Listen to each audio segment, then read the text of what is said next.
안녕하세요. 오늘은 미국 약대 1학년으로서 제가 미국 약대 진학을 고려하시거나 관심이 있으신 분들께 미리 생각해보면 좋을 점 아니면은 알고 있어야 되면 좋다라고 생각되는 부분들을 얘기를 해보려 합니다. 일단 가장 먼저 제가 생각나는 거는 화학, 생물 수업의 중요성에 대해서 얘기를 하고 싶은데요. 약대 진학 시 필수 교과 과정에도 무조건 포함이 되어 있고, 특히 화학이나 생물은 단순 1학년, 2학년뿐만 아니라 예과 과정을 거쳐서 본과에 들어가서도 되게 심도 있게 다루는 과목인데요. 제가 이 화학, 생물을 생각을 해봐야 된다라고 말씀을 드린 이유가, 단순히 고등학교 때 듣는 과학 시간, 고등학교 과학 시간에 듣는 생물하고 화학보다 더 심도 있게 배우기 때문이에요.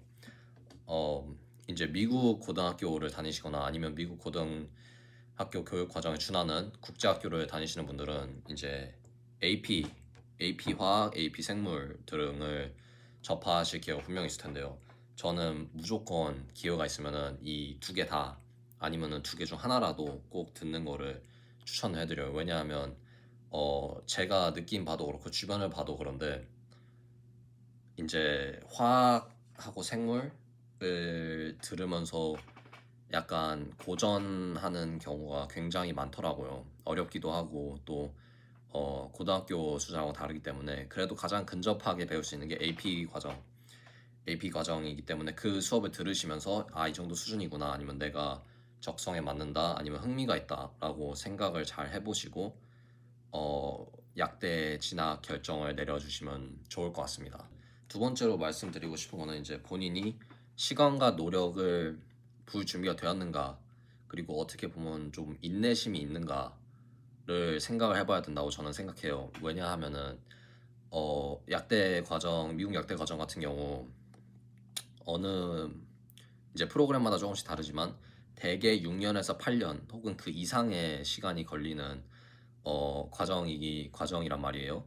그래서 이제 주변 동기들이 4년 학사과정 아니면 그 이후에 대학교까지 해서 6년, 8년이라고 보통 말을 하는데, 사실상 전문 학위이기 때문에 되게 많은 시간 투자를 해야 된다고 보시면 돼요. 그래서 본인이 학업에도 어느 정도 흥미가 있고, 또 방금 제가 첫 번째 말씀드렸던 화학이나 생물 과목에 심도 있게 배우는 거를 몇 년 동안, 4년, 5년 지속을 할 수 있겠다라는 생각이 드시면은 약대 진학을 고려를 해주시면 좋을 것 같습니다.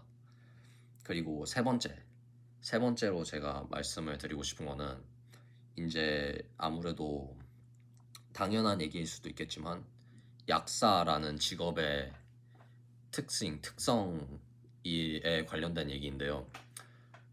이제 의료계 종사자들 같은 경우는 필연적으로 환자 아니면은 고객분들하고 이제 대면을 할 일이 많단 말이에요. 그래서 그런 경우에 본인이 어느 정도 봉사 정신이 있는가, 그리고 얼마나 지역사회 아니면 주변을 위해서 헌신하고 그 개선하려는 의지가 있는가도 정말 중요하다고 생각해요. 순수한, 어떻게 보면 약사라는 직업의 직능의 경우 순수한 이제 과학자, 학자를 넘어서 어떻게 보면은 사람들과 교류하고 교감하고 주변의 변화를 만드는 그런, 어떻게 보면 의미 있지만 또 다른 의미로는 힘들 수도 있고 복합적인 기능을 가진 직업이라 생각하기 때문에, 그거를 잘 고려를 해주시면 좋을 것 같습니다. 약대생을 떠나서 이제 미국 대학 생활에 관련한 팁, 그다음에 제가 느낀 일종의 경험담 같은 거를 말씀을 해드리고 싶은데요. 일단 첫 번째 같은 경우에는, 이제 1학년 생활을 하게 되면은 거의 무조건 기숙사에서 생활을 하시게 될 거예요. 그런데 기숙사 같은 경우는 대부분 2인실이란 말이에요. 대부분의 기숙사 혼자 사는 경우는 대부분 없기 때문에, 이제 룸메라고 혹은 부르는, 이제 다른 사람과 다른 친구가 생활을 하게 되는데, 같이 어, 저 같은 경우에는 이제 랜덤이라고 해서 같이 진학을 하는 아는 친구가 없었기 때문에 그냥 랜덤으로 학교에서 배정을 해주는 룸메이트와 살게 됐는데, 저는 만약에 다시 돌아갈 수 있다면 무조건 이제 룸메이트를 찾아서 앱이나 이제 보통 인스타그램, 소셜 네트워크 이제 SNS 페이지에서 구하려고 할 수가 있단 말이에요. 조금 귀찮으시더라도 대학교 진학하기 전에 무조건 이제 생활 패턴이 비슷하거나 취미가 같거나 그런 식으로 공통점이 있는 이제 친구와 같이 방을 쓰시는 걸 추천합니다. 그리고 두 번째는 클럽 활동.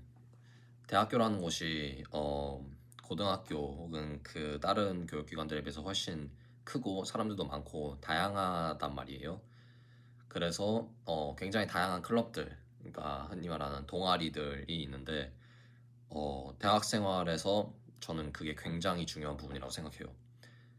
저 같은 경우는 이제 격투기 하는 걸 좋아하고 농구 하는 것도 좋아해서 격투기 혹은 농구 클럽에 꾸준히 나가고 있는데요. 대학 생활을 하면서 친구들도 만나고 사람들도 알아가고 커넥션을 만들기에 가장 좋은 장소 중 하나가 클럽이라고 생각합니다. 그리고 또 심심할 수도 있으니까 가끔씩 클럽 나가고 이제 사람들과 만나고 인맥을 쌓고 하는 게 대학 생활에 어떻게 보면 또 묘미가 아닌가 생각하네요. 그리고 마지막 세 번째 이제 대학 생활 팁 같은 경우에는 항상 스스로 공부하는 버릇을 들이시면 좋을 것 같아요. 저 같은 경우에도 이제 고등학교 때 그냥 저는 수업만 듣고 숙제 조금 하고 시험을 봐도 이제 괜찮게 나와서 사실 따로 공부하거나 혼자 공부하는 습관을 딱히 들이지 않았었는데요. 대학교 강의 같은 경우는 완전히 다릅니다. 이게 완전히 달라요. 어, 고등학교 수업들에 비해서 당연하지만 규모도 더 크고 사람도 많기 때문에 수업을 할 때 이제 강사분, 그러니까 대학교에서는 교수님이 고등학교 선생님들처럼 신경 써주시지 못해요. 강의만 듣고 이해하기는 더 어렵다, 수업의 난이도 높고 하다고 할 수 있으니까 이제 교재 보고서 공부하는 법, 그다음에 외부 자료, 그리고 혼자서 이제 이것저것 하는 법을 배우시면 도움이 많이 될 겁니다. 저 같은 경우에는 1학년 때 그런 것 때문에 좀 고생을 했던 것 같아요. 네, 이상으로 약대 1학년으로서 느낀 점 그리고 알면 도움이 되겠다 싶었던 것들을 공유해 봤는데요. 시청해 주셔서 감사합니다.